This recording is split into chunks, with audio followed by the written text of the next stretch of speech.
Venezuelans head to the polls this Sunday to elect members of the National Assembly. President Nicolas Maduro has championed the vote. The opposition, though, is boycotting it. Grappling with the worst outbreak in the Middle East, Iran has surpassed 50,000 deaths from COVID-19, with over 1 million cases registered nationwide. Plus, a jailed Saudi activist is accused of conspiring with foreign actors. This just days after her case was transferred to an anti-terror court. Her family say they hope the US President-elect Joe Biden can intervene. Hello and welcome. You tuned into France 24. I'm Rochelle Ferguson-Biar here with the headlines for you at this hour. Our top story then, polling stations have opened across Venezuela as voters cast their ballots to elect members of the National Assembly. The poll is being championed by the country's leader, Nicolas Maduro, but boycotted by his political opponents who claim the vote is fraudulent. Well, opposition leader Juan Guaido has called on Venezuelans to skip the vote entirely and instead take part in a referendum asking citizens exactly the kind of government that they want. France 24's Fraser Jackson looks back at the last two tumultuous years of politics in Venezuela. In late January 2019, Nicolas Maduro was firmly back in his presidential chair for a second six-year term in office after winning opposition boycotted elections the previous May. But then one man emerged from the crowds in Caracas with one of the biggest challenges to the socialist leader in years. In front of tens of thousands of his supporters, the little-known leader of the opposition-controlled National Assembly said Maduro should quit, declaring himself interim leader instead. I swear to assume all the powers of the national executive as Venezuela's interim president, to secure an end of the usurpation and treasonous government, and to have free elections. Juan Guaido soon had the backing of over 50 regional and international powers. But if the interim leader thought it would be plain sailing to the presidential palace, the Maduro government had other ideas, as they froze his assets and banned him from leaving Venezuela. There was more bad news for Guaido as the country's military, some of whom hold high positions within the government, remained loyal to Maduro. The US government decided to help Guaido, slapping sanctions on the state-owned oil company and handing him control of Venezuela's US bank accounts. Maduro retorted, "From the White House in the north, a plan has been hatched to bring war to Venezuela, a plan to bring terrorism to Venezuela, to destabilize Venezuela." Guaido was stripped of his diplomatic immunity after leaving the country to meet several foreign leaders. After months of unity, fractures have started to appear in the opposition, with some questioning the boycott of December's legislative elections. Public opinion may also be turning against Guaido. A recent poll found that 62% of Venezuelans do not support either him or Nicolas Maduro. For the average person, the deepening political crisis has compounded years of economic mismanagement. With crippling food shortages and the economy in ruins, over 5 million people have fled to neighboring countries. Well, we can bring you more, some analysis rather, on Venezuela. Amelendu Misra is a senior lecturer at Lancaster University. Thanks very much, Amelendu, for speaking to France 24. A divisive vote then clearly held by Maduro, as we were saying in that report, shunned by the opposition parties. I mean, does this poll in any sense represent a challenge to Maduro or a tightening of the grip on power? Well, not necessarily, because what we have seen that we had a similar Assam election 2 years back and opposition boycotted it. But in spite of that, the government of Maduro nonetheless steamrolled and it has been in power ever since.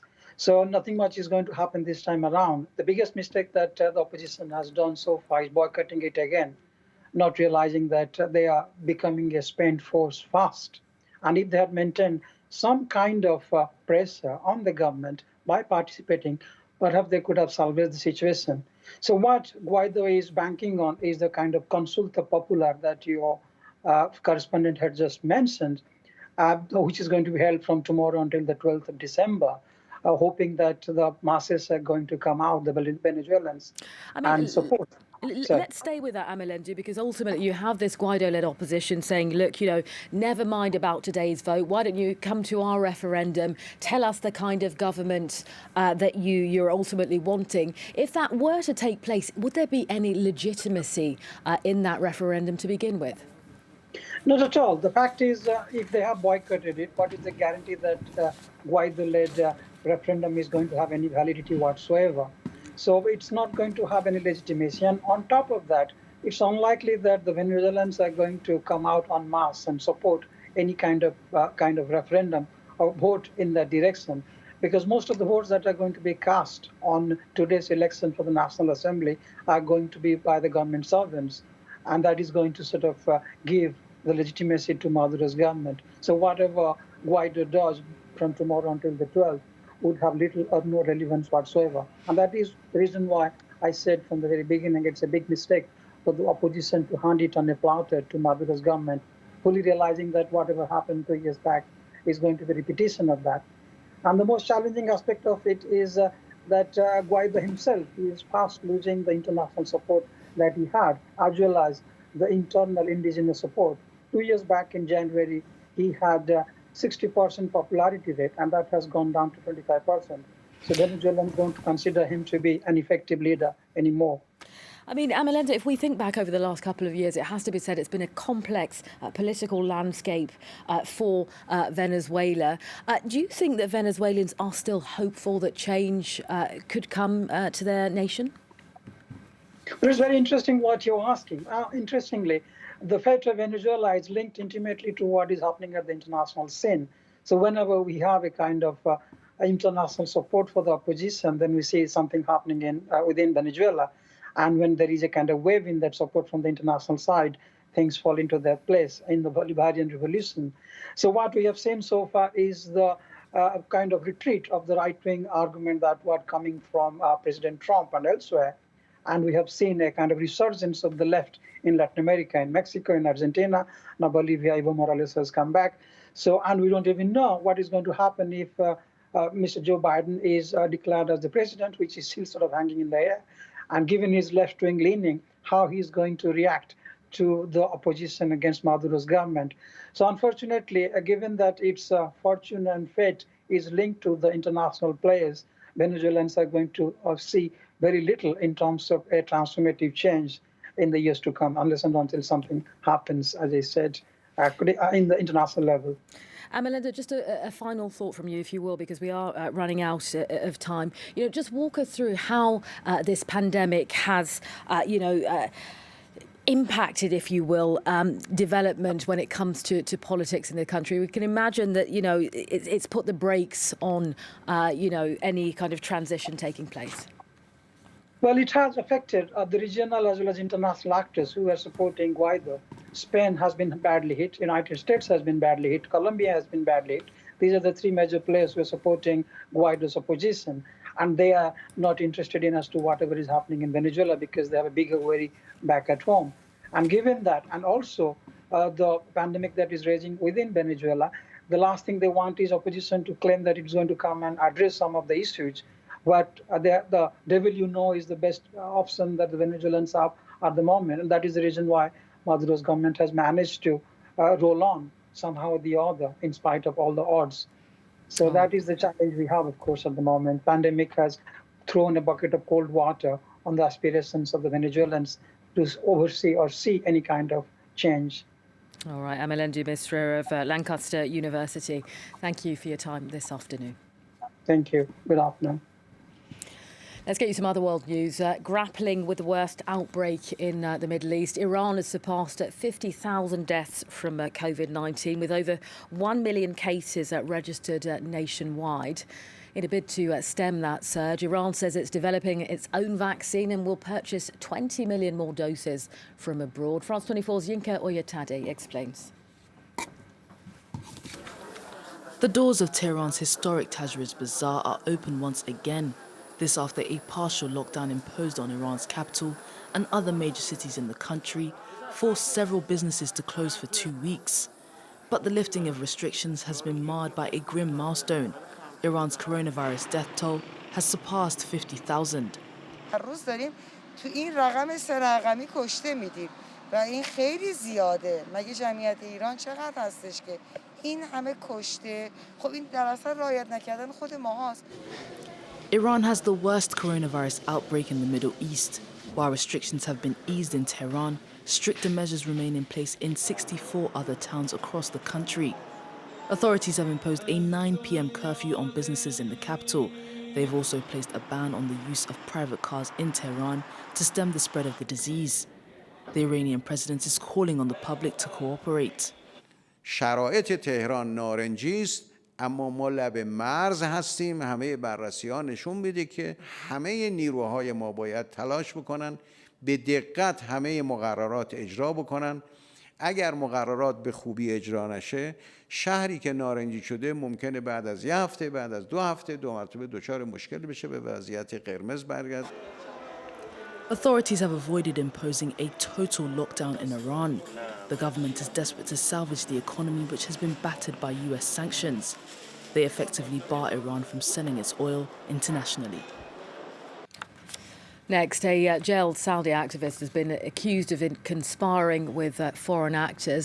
The allegations levelled at Lujan al-Hathlu come just days after her case was transferred to an anti-terrorism court. Well, Saudi Arabia has hit back against international pressure for her release. The activist families say they hope that the US President-elect Joe Biden can weigh in on the case once he takes office. France 24's Catherine Bennett reports. Lujan al-Hathloul has languished for more than 2.5 years in prison, with no visible progress in her trial, despite international scrutiny. The Saudi human rights activist was arrested in May 2018 after campaigning for years for women's rights in the country, including the right to drive. She was detained along with other female activists just weeks before the ban on women driving in the country was lifted. In November, her case was transferred to the country's specialised criminal court, which normally deals with terrorism cases. So we don't look at international pressure on these issues one way or the other. We're neither doubling down nor not. These are domestic issues. These are issues of our national security, and we will deal with them in an appropriate manner through our court system. She is now accused of communicating with foreign powers and passing on classified information. Little is known for sure about her trial or treatment in the prison system. But her family and human rights groups say that she has been tortured and subjected to sexual harassment. In an interview with France 24, Lujan's sister Alia al-Hathloul said that she hoped US President-elect Joe Biden's incoming administration could put pressure on Saudi Arabia.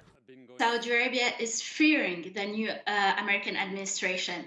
As you said, Joe Biden also expressed that he would like to reshape the relationship with Saudi Arabia. I would like to call my leaders, my Saudi leaders, to say, this is the time, do not embarrass yourself anymore, and release my sister, release Lujan and the other activists. Ahead of this year's G20 summit, which Saudi Arabia hosted, human rights organisations called on world leaders to put pressure on Saudi Arabia to release political detainees. But the Saudi government said that it would not allow other countries' governments to lecture it. The Brexit saga continues, and the UK's chief Brexit negotiator David Frost is in Brussels ahead of crunch post-Brexit trade talks that are scheduled for Monday. Well, talks were paused again on Saturday after negotiators struggled to bridge differences. In a joint statement, the EU and UK said on Saturday negotiating teams still need to assess whether those differences can be resolved or not. Well, though both sides would suffer from a no-deal, economists think that Britain would take a greater hit, at least in the near term. Here's David Frost. We're going to be working very hard to try and get a deal. We're going to see what happens in negotiations today, and we will be looking forward to meeting our European colleagues later on this afternoon. Thank you very much.